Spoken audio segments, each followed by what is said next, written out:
Rich people know that you can't just become wealthy while strapped to high interest debt. They also know that there are two different ways of paying off debt. One that's effective and one that is smart. Both of these are used by rich people to pay off debt, but first let me explain to you the steps that it takes to get there, and then I'll give you an example of these steps in action. Step 1. Stop using debt instruments like credit cards. Continuing to use debt while you're trying to pay off your debt is like bailing water out of a leaky boat. You're not getting anywhere, at least not anywhere good. Start by fixing the leaky holes in the boat first, that is, stopping the flow of debt from coming in, and then you can focus on getting the water out, the existing debt that you already have. Step 2.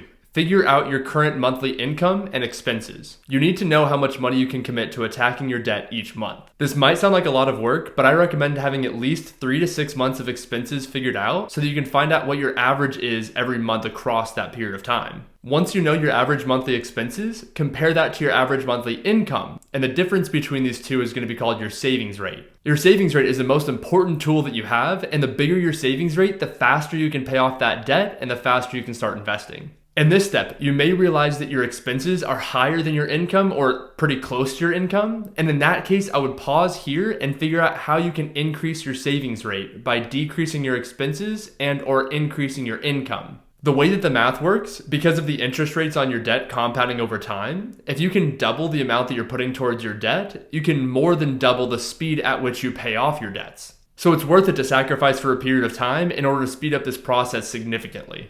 Then, once you have a solid savings rate, move on to step 3. In step 3, you want to build your starter emergency fund. You want to have enough set aside for emergencies so that if a large unexpected expense comes up, you could fully pay for it in cash without having to go into more debt in order to cover it. When you've been steadily paying off debt for months and then an unexpected expense comes up and sets you right back to where you started, it can be extremely demoralizing, and lots of people quit when this happens. So instead, aim to have about 1 month of your expenses set aside for emergencies so that when that emergency does come up, it won't derail your debt payoff. Step 4 is to list all debts. So in this step, you want to pull out either a pad of paper or a spreadsheet software and list out your debts like this. In the first column, you will name your debt. In the second column, you'll list the total balance due. In the third column, you'll list the minimum monthly payment for that debt. And in the fourth column, you'll list the interest rate on that debt. Step 5. Now that you have your debts written out in detail, you want to take a moment to assess your debts and see how you want to attack them. Not all debt is bad, and for me, good or bad debt is defined by the interest rate associated with that debt. Mathematically, if you can make more through investments than you could save by paying off debt early, then it makes sense to invest that money instead of using it to pay off a lower interest rate debt. So in this case, with any debts with a low enough interest rate, we're not going to pay any extra toward them. Instead, we're just going to pay the minimum monthly due and instead invest that money where it can earn you more than you would have saved by paying off that debt early. It can be hard to decide what debt is high interest and low interest. So just as a rule of thumb, in your 20s and 30s, anything above 7% I'd consider high interest. For 40s, it'd be 6%,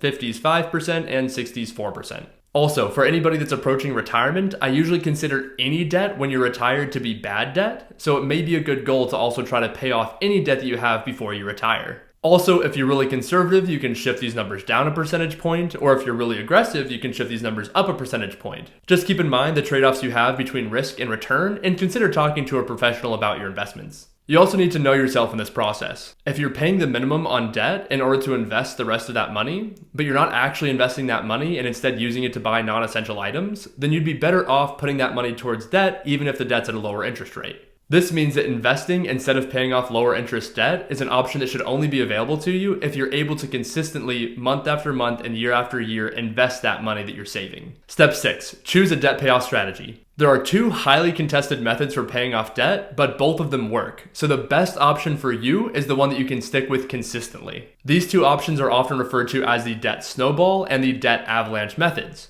With the debt snowball, you're targeting the debts with the lowest balance first. So what you would do in this case is put all of the extra money you have towards paying off your debt towards the debt that you have with the lowest balance, and on all the other debts that you have, you'll just pay the minimum monthly due. And then once you've paid off that debt with the lowest balance, you would roll that extra money into your next lowest balance debt, and so on and so forth, kind of like a snowball building up mass as it rolls down a snowy hill. The benefits of this method are largely psychological. Whenever you pay off the debt with the lowest balance, you're able to do so pretty quickly, and then you can roll that money into the next debt, so you're consistently seeing progress paying off debt and freeing up more cash flow. This is why this method is favored by people like Dave Ramsey, and in a Harvard review, it was found that this method is the one that works best for the average person. However, it's not the most mathematically advantageous. If you wanted to pay your debt off faster and save more money in interest through the process, then you would actually want to use the debt avalanche method. In the debt avalanche, you would target the debt with the highest interest rate, putting all of your extra money towards paying off that debt first and paying the minimums on all other debts you have outstanding.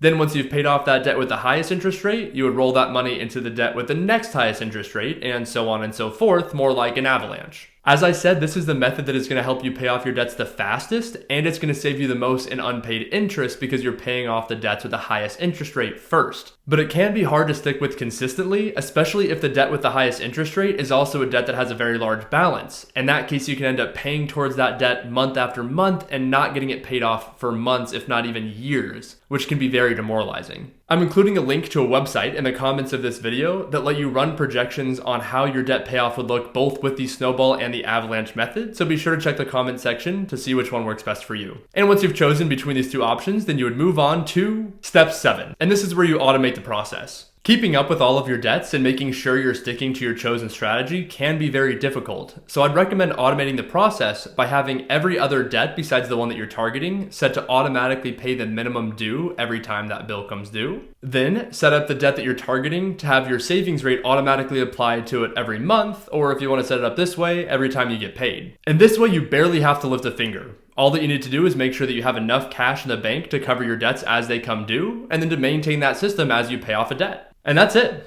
During this process, if you do have a large unexpected expense come up, then use your 1-month emergency fund to pay off that expense in cash. Then you want to pause your debt payoff strategy, set all of your debts to pay the minimum until you can build back up that emergency fund to the full 1 month of expenses. Then you can pick up where you left off with your chosen debt payoff strategy. I know this is a lot of information, so what I'm going to do now is go through an example using our person Avalanche Adam. And as we go through the steps, I'm going to give you some tips and tricks to really maximize this process. For step 1, Avalanche Adam didn't cancel his credit cards because he knew if he canceled his credit cards, then that would reduce his credit history, which could negatively impact his credit score. He also considered cutting up his credit cards, which is something you can do without canceling them. However, he wanted to have the option to use those credit cards again in the future more responsibly once he's paid off his debt. So instead, he put them in a sealed envelope and gave them to a friend to hold on to until he finished with his debt payoff journey. In step 2, he saved himself some time because he found an online budgeting platform that was free, and it allowed him to connect his financial accounts and then have that software report his past 6 months of expenses. Using the past 6 months of expenses, he found his average per month during that period. And even though he felt like it was a little bit high, he knows that statistically, we tend to underestimate our expenses. So he decided that was probably actually right, and he stuck with that number he got from the past 6 months. In step 3, he decided he was going to keep his current checking and savings account as they are and open a whole new account for his emergency fund. He wanted to make it very clear what money was for his emergency fund and what money he's just keeping in the bank. He was also very smart and opened up a high yield savings account to store that money for his emergency fund while he wasn't using it. That way, while the money's in the high yield savings account, it can be earning interest and growing even when he's not doing anything with it. In step 4, he listed out all of his debts, and it looked a little bit like this. In step 5, he reviewed his debts and decided not to prioritize the very low 4% mortgage. Also, even though Avalanche Adam is 30 and could technically consider his student loan 7% interest rate to be a low interest debt, he decided that he wanted to go ahead and put that in with his debt payoff strategy to pay it off early because he wants to be more conservative. However, his lower 4% mortgage interest is low enough that he can comfortably pay the minimums on that for the rest of the time that he has that mortgage, and once he's paid off his other debts, he'll instead invest that money towards something else. In step 6, Adam stops to do some research. He follows a Gen Z CFP professional named Jack on YouTube, and Jack helped connect him with a debt snowball versus debt avalanche calculator in the comments of this video. Using this calculator, Adam figures out that if he uses the debt avalanche, he'll pay off his debts about 3 months faster than if he uses the debt snowball, and he would save about $5,500 in the process. So Avalanche Adam lives up to his name, and he uses the debt avalanche method to pay off his debts. Step 7. In this step, Adam realizes that it's going to be hard to stick to this strategy of paying off debt, especially because he uses the more difficult to stick with avalanche method. So following this step, he sets up automatic payments according to the debt avalanche method. In some months, he does end up spending more money than he expects to in certain categories, so he makes sure to spend less in other categories to compensate for it, or he picks up some extra shifts to make the extra money he needs to continue his debt avalanche strategy. Once Adam has paid off all of his high interest debt, he has about $1,200 more every month than he did before paying off the debt, and he decides he's going to use that to build up his emergency fund to about 6 months of expenses, and then after that invest the rest of that money for a home he'd like to purchase in the future. For anybody that's watching this that's struggling with debt now, please know that you're not alone. The debt payoff journey is an extremely difficult and profoundly emotional process, but I can say for myself and for the dozens of clients that I've worked with, it is absolutely life-changing. Commit to changing your life for the better today. The first 2 steps of this process don't require you to do anything other than review your own financial information, so start there. Also, contact a friend or family member that can keep you accountable during this process. Let them know what you're trying to do and ask them if they can check in with you on a regular basis. Lastly, if this video has been helpful to you in any way, even just as entertainment, then please take a moment to like this video and subscribe to my channel for more. It's completely free, but it helps me immensely and I really appreciate it. Thank you so much for watching, and God bless.